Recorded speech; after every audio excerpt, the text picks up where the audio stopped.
So why is Morocco one of the places that you've planned to go to? Mm-hmm.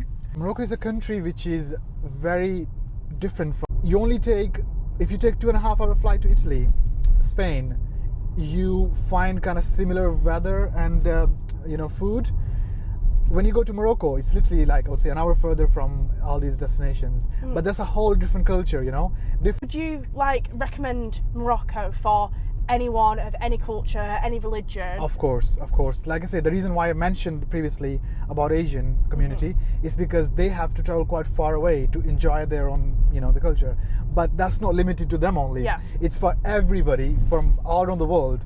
Because if you go to a somewhere in Morocco, you'll realize that it's not really far from where we are or where somebody from Italy or Spain they are, but it's a whole different experience.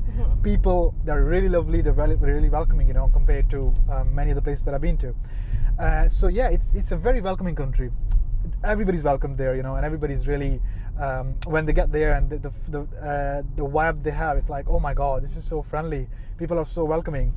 And most importantly, which is something I've realized about Morocco, is misconception of scammers, or you got scammed, blah blah blah. No, you don't, because if you're gonna end up in the wrong place, it could be even London or Manchester could be one of the safest places, but you still find those scammers everywhere. Yeah. But that wasn't the case when I went there. I found people really welcoming and really friendly. You cannot get away for a month or something. Yeah. You can always go to Morocco to find the same culture, similar food, similar weather, only for probably I would say a third of the money that you spend on a ticket to go to Middle East or to Asia. So that's one of the reasons that it's a good trip for people from our Asian community, because for them, going to Pakistan or India or Bangladesh or any of those countries, even in some of the Middle East, that'll take about 8 hours minimum flight, 8.5 hour flight, and on top of that, it's a lot of money as well to pay for the flight.